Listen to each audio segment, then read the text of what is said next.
নমস্কার বন্ধুরা, পথভোলার নতুন এক ভিডিওতে আপনাদের সবাইকে আমি স্বাগত জানাচ্ছি। আজকে যেটা নিয়ে কথা বলবো সেটা হচ্ছে ফেক নিউজ আর মিথ্যে কথা। এখন নতুন সরকার এসছে, সব একদিন কি দুদিন হয়েছে, আর এরই মধ্যে এত ফেক নিউজ আর মিথ্যে কথা এর মধ্যে অলরেডি ছড়ানো হচ্ছে। তার উপর আমি রিসেন্ট দেখছি, মানে আমার কিছু নয়, একটা দাদা আছে, সে তো বলছে যে কী হয়ে গেল। আমি কী হয়ে গেল বলছি, এই ধরুন সরকার এসছে, বিজেপি সরকার এসছে, এই করে দিয়েছে, ওই করে কী করে দিয়েছে, এত সরকার তো ঠিকঠাক কোনো মন্ত্রিসভা মানে ঠিকঠাক গঠনই হলো না, তার মধ্যে কী করে দিল, বলছি মদ বন্ধ করে দিয়েছে। মদ বন্ধ করে দিয়েছে, আমি একটা দেখলাম ফেসবুকে একটা বানিয়েছে যে 30শে সেপ্টেম্বর থেকে নাকি মদ বন্ধ। তারপরে যাবতীয় এবার আগামী দিনে শুরু হবে এবার ফেক নিউজের খেলা, মিথ্যে কথার খেলা, বিশেষ করে সাম্প্রদায়িক খেলা।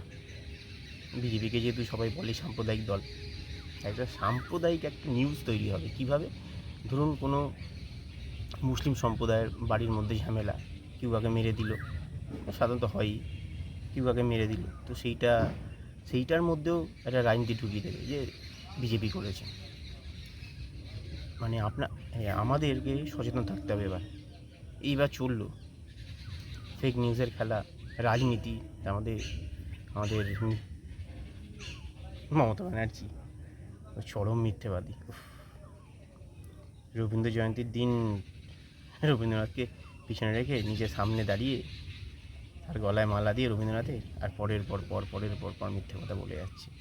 এবং আমি নিচে একটা ভিডিও দেখলাম, এই সময় একটা ভিডিওটা ইউটিউবে দিয়েছে, এই সময় কাগজের ভিডিওটা, তো দেখলাম মানুষ নিজে কমেন্টও করেছে, সব নেগেটিভ কমেন্ট। সবাই বুঝে গেছে যে কী পরিমাণে মিথ্যে কথা বলে, এবং আগামী দিনেও আরও প্রচুর পরিমাণে মিথ্যে কথা বলবে। হয়তো কিছু নিউজ সত্যি হতে পারে, কিন্তু ম্যাক্সিমামটাই ফেক হবে, মিথ্যে হবে। এবং আপনারা আমার কথা মিলিয়ে নিন যে আগামী দিনে একটা সাম্প্রদায়িক ঝামেলা হবে, কারণ এরা চাইবে করাতে। কারণ এই বিজেপিকে প্রমাণ করাবে যে বাংলার মানুষ একে ভুল করেছে, এই খালি ঝামেলা ঝগড়া করে, সাম্প্রদায়িক হিংসা করে। আমি একটা ঘটনা বলছি, আমি এই 2 বছর আগেকার হবে ঘটনাটা, 2-3 বছর হবে, ঠিক খেয়াল পড়ছে না। তো আমি তখন ধুলাগড়ে অফিস ছিল, ধুলাগড় অফিসে কাজ করতাম। তো ওই সময় বিজেপির একজন আছেন, আমি যদি নামটা ভুল না করি, নুপুর শর্মা, কিছু একটা কমেন্ট করেছিল। তো সেটা নিয়ে মুসলিমদের মধ্যে খুব বিশাল একটা তৈরি হয়েছিল যে আমাদের ধর্মকে অপমান করা হয়েছে। তো চারিদিকে ভাঙাভাঙি, এই আমাদের এখানে সলব রানীহাটি, রানীহাটি না, হ্যাঁ রানীহাটি হতে পারে, সলব রানীহাটি, ম্যাক্সিমাম হয়েছিল সলব আর হচ্ছে অঙ্কুরহাটি। ওইখানে ন্যাশনাল হাইওয়ে কিছু টায়ার জ্বালিয়েছে, আর ওই ম্যাক্সিমাম কত হবে, 20-25টা ছেলে মিলে জাস্ট ন্যাশনাল হাইওয়ে অবরোধ করে রেখে দিয়েছে। এই অবরোধের কারণে এদিক দিয়ে গাড়ি ওদিকে যাচ্ছিল না, আর এদিক মানে যে গাড়িগুলো আপনার ন্যাশনাল হাইওয়ে 16, উড়িষ্যার দিক থেকে যে গাড়িগুলো আসছে, মানে জ্যাম উড়িষ্যা পৌঁছে গেছে। আর আমাদেরকে আমি থাকি বালিতে, ধুলাগড় থেকে বালি লাগে হচ্ছে আসতে 8 ঘন্টার রাস্তা বাই রোড। আমাকে বাড়ি আসতে ছিল 4 ঘন্টা মানে ধরে, এখান দিয়ে মানে ওখান থেকে তখন ওই হেঁটে সাঁকরাইল স্টেশন থেকে ট্রেন ধরে হাওড়া থেকে ট্রেন ধরে বালি থেকে তারপরে কিছু নেই ব্যবস্থা, হেঁটে বাড়ি আসতে হয়েছিল। ছোটো কিছু রাত হয়ে গেছিলো অনেক। সেম পরের দিনও হয়েছে, পরের দিন তো আরও অবস্থা খারাপ, পরের দিন তো ট্রেনও অবরোধ করে দিয়েছিল বাগনানের ওখানে। পরের দিন কোনো রকমের গাড়ি করে সাঁতরাগাছি, মানে একটা ওই ভাড়ার গাড়ি যেগুলো হয়, যেগুলো মালবাহা গাড়ি, এই গাড়ি করে সাঁতরাগাছি কোনো রকমে আসতে পেরেছি। সাঁতরাগাছি তবে কিছু একটা পেয়েছিলাম, ওখান থেকে বাবুঘাট থেকে লঞ্চে করে হাওড়া থেকে আবার ট্রেন ধরে যাতা অবস্থা। মানে নর্মালি ধুলাগড় থেকে বালি আসতে যে 8 ঘন্টা টাইম লাগে, সেটা আমার 2 দিন হয়েছে।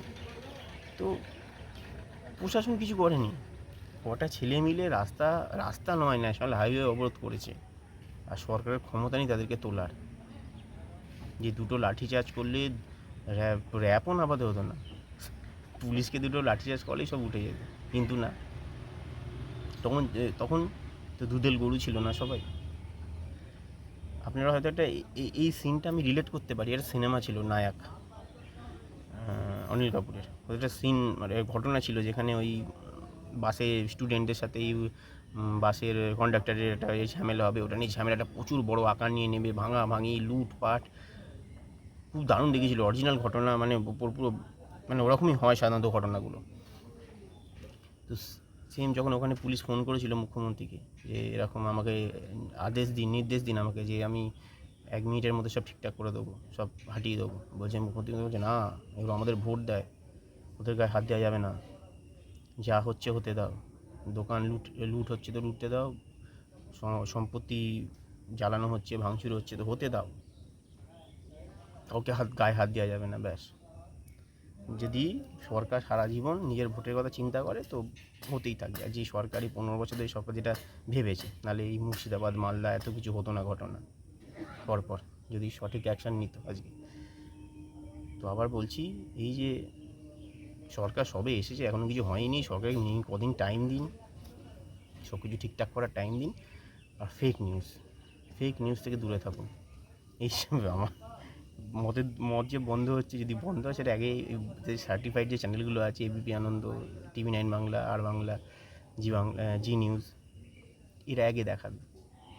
সোশ্যাল মিডিয়ার নিউজ থেকে দূরে থাকুন। মানে ফেক নিউজ, এরকম ফেক নিউজ এখন আসতেই থাকবে। যেমন এবার শুরু হলো ফেক নিউজ আসা। আর বিশেষ করে আবার বলছি, সাম্প্রদায়িক সমস্যা এটা ক্রিয়েট করা শুরু মানে করবেই। মানে যদি এই তৃণমূল দলের বিরোধীদের একটা বড় বা রাজনীতি, মিথ্যা রাজনীতি বা রাজনীতির একটা বড় আধার হচ্ছে সাম্প্রদায়িকতা। যে বিজেপি প্রথম থেকে ট্যাগলাইনটা জুড়েই আছে যে বিজেপি সাম্প্রদায়িক। এবার ওইটাকে বাংলার মানুষকে বোঝাতে চেষ্টা, দেখো কী হয়েছে, বাংলা জ্বলছে, রোজ ঝামেলা। কিন্তু আশা করি সরকার এগুলো হতে দেবে না। এবং এতদিন যে পুলিশ প্রশাসন যে মানে কিছু করা হয়নি, পুলিশ প্রশাসনকে যে আটকে রাখা হয়েছে, এসব ঝামেলা পুলিশকে দিয়েই 2 মিনিটে এসব মুর্শিদাবাদ মাল সব ঠিক করে দেওয়া যেত, কিন্তু করেনি। এবারে সেটা করবে, এই সরকার করবে, স্টেপ নেবে, কড়া পদক্ষেপ নেবে। সরকারটাকে সুযোগ দিন, সময় দিন। তারপরে তো আবার 5 বছর পর ভোট আসবে। যদি সরকার নিজের বলা কাজ করতে না পারে, তাহলে আবার ভোট আসবে, আবার পাল্টে দেবেন। কিন্তু কাজ করতে দিন। আর এদের সবচেয়ে বড় মানে এই সরকার তো চলবেই, আর সবচেয়ে বড় রোল হচ্ছে আমাদের একটা সিভিক সোসাইটির। আমাদেরকে সব কিছু বিবেক বিবেচনা করে সব কিছু করতে হবে। হুটপাট কারোর কথা শুনে সোশ্যাল মিডিয়ার নিউজ দেখে এই করে ফেলেছে, ওই করে ফেলেছে, জ্বলছে, ওকে মেরে ফেলেছে, একে মেরে ফেলেছে, এই করে দিচ্ছে, ওই করেছে, একদম না। খুব ভেবে চিন্তে আমাদেরকে চলতে হবে। এবং আগামী দিনে আমরা সবাই আশা করছি, এবং মানুষের একটা খুব প্রত্যাশা, আমি রাস্তাঘাটে দেখছি তো মানুষ খুব আনন্দে আছে। বেশ একটা মানুষের মনে একটা আনন্দ আছে যে না, একটা কিছু হবে, চেঞ্জ হবে, কর্মসংস্থান হবে, চাকরি বাকরি হবে, ভালো কিছু হবে, প্রশাসনিক দিক থেকে সব কিছু ভালো হবে, শিল্প আসবে, আশাই রাখি। এবার আসবে না আসবে এটা পরের ব্যাপার। কিন্তু আমরা অন্তত সিভিক সোসাইটি হিসাবে, সিভিক সেন্স হিসাবে আমরা এখন এগুলোকে ঠিকঠাক রাখবো। ফেক নিউজ আর মিথ্যে কথা জালে জড়াবো না। যেটা আগামী দিনে ফেক নিউজ আর মিথ্যা কথা, যেটা এখন থেকেই মানে আমি রিসেন্ট ওই কালকে যে মমতা ব্যানার্জির ভিডিওটা দেখলাম, যেটা ওই রবীন্দ্র জয়ন্তীতে যে ভিডিওটা মানে যে বক্তব্যগুলো রাখছিল, মানে একটা কথা সত্যি ইয়েতে নেই নাকি, বাড়ির ভেতর অভিষেক ব্যানার্জি বাড়ির ভেতর নাকি লোক ঢুকিয়ে যাচ্ছে, ওনার বাড়ির ভেতর লোক ঢুকিয়ে যাচ্ছে, কী বলছে, মদ খেয়ে মাতলামি করছে, মানে হয় এগুলো কখন? যাই হোক, ওই মিথ্যে কথা, ফেক নিউজ থেকে দূরে থাকতে হবে, ঠিক আছে?